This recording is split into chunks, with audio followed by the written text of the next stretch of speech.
Hello, and welcome to this second lecture of prototype development section in which we're going to talk about determining CTQs. I'm Arun Singhal, your management coach and mentor with 40 years of experience in people development. So, as we've been doing, the purpose of this section is to give you some good understanding of prototype development process. We took a look at the overall prototype development process in the last lecture, and in this we will try and understand as a part of how to determine CTQs or what are CTQs, right? So, what do you think? How can we determine CTQs? And as we said before that, let's talk about what are CTQs before we talk about how to determine CTQs, right? So, what do you think are CTQs? Any thoughts? Okay. So, CTQ is the process output characteristic that is made by measurables.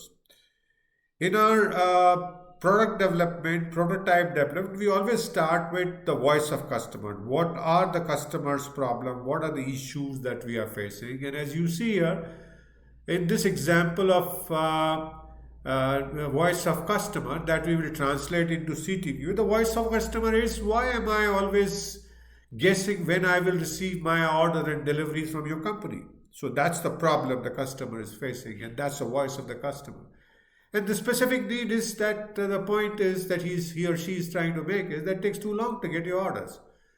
So if we define CTQ from there, it would we would like to do is to put a measurable output characteristics of the timely deliveries, and that could read something like consistent delivery against the agreement with the customer. That could be the output characteristic, and then you define the output measure in terms of an output measurement which could be variation between the customer requested time and actual date in days, and then we can say a target 0 and specified tolerance of plus minus 2 days. So that all four things put together forms the CTQ. So it is a measurement of the process output of providing delivery to customers on time and measures the variation as an output with the target of 0 and tolerance of plus minus 2 days. So you get an idea of what is in a CTQ, right? So how does this CTQ connect to winning concept? We talked about that starting with winning concept has a great advantage.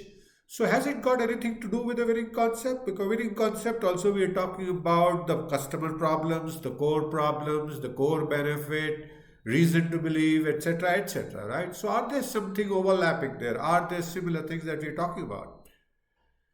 And as you see, the CTQ process measurable, the first statement, why am I always guessing when I will receive my order and delivery from your company, which is the voice of customer, is actually the core problem. That's the problem the customer is facing and expressing in his or her own word. And the consistent delivery, the output characteristic, the consistent delivery against the agreement with the customer is the core benefit that we are providing. And the CTQ goes a little longer way in terms of defining this core characteristics with a very clear measurement of variation between the customer requested date and the actual delivery date in days, sets a target of 0 and provides a tolerance of plus minus 2 days. So CTQ actually takes forward the core benefit that we talked about by quantifying, by putting a measurements of this place, and that's what we start getting to inside the company system to deliver that service. So there has to be a measurement, there has to be target, and there has to be tolerance limits so that you can provide that core benefit to solve the customer problem of keeping the customer guessing against receiving the order and being unsure of when will the deliveries come, right? So what do we do in the next module? So in the next module, having understood in this say lecture what are the CTQs, which is we said is it's a form taken forward from the core benefit and a core problem, define the core benefit in terms of a measurement, in terms of a target, and in terms of a tolerances. We will start looking at how do we determine the CTQs, and that will be a few lectures, and we will go in each lecture a few steps for you to take a look at that and move forward, right? So thank you so much for watching this second lecture where we talk to you about what are CTQs as a part of determining CTQs, and I am sure you will continue to learn something new, continue to like these lectures, and I look forward to seeing you again in the next lecture.